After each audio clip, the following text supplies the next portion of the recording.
যে যেটা নিজের নামেই এটা বহন করে চলেছে, অনুশীলন ভবন। তাই আপনারা যারা এই ঐতিহ্যকে এখনো বাঁচিয়ে রেখেছেন তাদেরকে আমার সত্যি শতকোটি প্রণাম। যারা এখানে ছিলেন, এই বাড়ি তৈরি করেছিলেন, তারা তো প্রণবময় অবশ্যই, কিন্তু আপনারাও কেউ কিছু কম নন যারা এখনো এটাকে বাঁচানোর জন্য এইভাবে লড়াই করে যাচ্ছেন। চতুর্দিক ভেঙে যাচ্ছে, নানান অবস্থা। আর পরিবেশ দিবস সম্বন্ধে আমার আগের সমস্ত ভালো ভালো মানুষেরা সবকিছু বলে গেছেন। আমি শুধু বলবো কি, ওই প্রদীপটার কথা টেনে আফসোস করার জায়গা কিন্তু নেই, কারণ আফসোস করতে থাকলে কিন্তু অনেক সময় আছে ঘরে বসে বসে আমি বলে দেবো একটা কথা ফোনে, হ্যাঁ হ্যাঁ হবে না ওটা কি করা, কিন্তু কি কি করা যায় আপনাদের মতো মানুষরাই কিন্তু পারবেন। কোন একটা স্কুলে গিয়ে একটা যদি ঠিক করেন যে 5-এর যতগুলো বাচ্চা আছে তাদেরকে দিয়ে গাছগুলো লাগাবো এবং তাদের নাম দিয়েই ওই গাছগুলোর নাম রাখবো, দায়িত্ব তাদেরই, ওই বাচ্চাদেরকেই দায়িত্ব দেওয়া হবে যে প্রতিদিন এসে তুমি ওই গাছগুলোকে দেখো, তোমার নামেরই ওই গাছ, তাহলে ওইটা বাঁচলো কি মরলো তাহলেও কিন্তু ওর একটা বেদনা থাকবে। এবং যদি কোনো কারণে ওই গাছটি বেঁচে যায় তাহলে তো তার আনন্দের শেষ নেই, আর যদি কোনো কারণে মরে যায় তাহলে সে কিন্তু চাইবে আরো 10টা গাছ লাগাতে বাইরে গিয়ে, যাতে কিনা ওই গাছগুলো বাঁচে। তাই নতুন নতুন পদ্ধতি আমাদের অবলম্বন করতে হবে।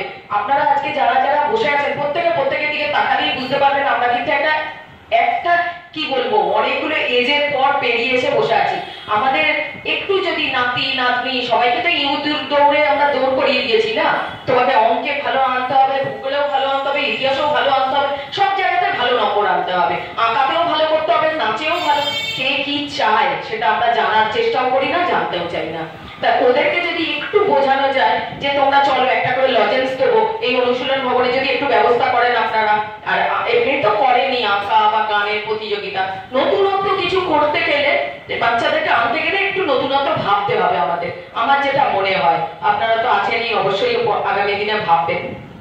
আর এই আশুতোষ কাহালির আজকে জন্মদিন, আমার প্রণাম ওনাকে জানাই, কিন্তু আমি সত্যি প্রথমটা খুব লজ্জিত এটা বলতে যে আমি এই নামটা আগে শুনিনি।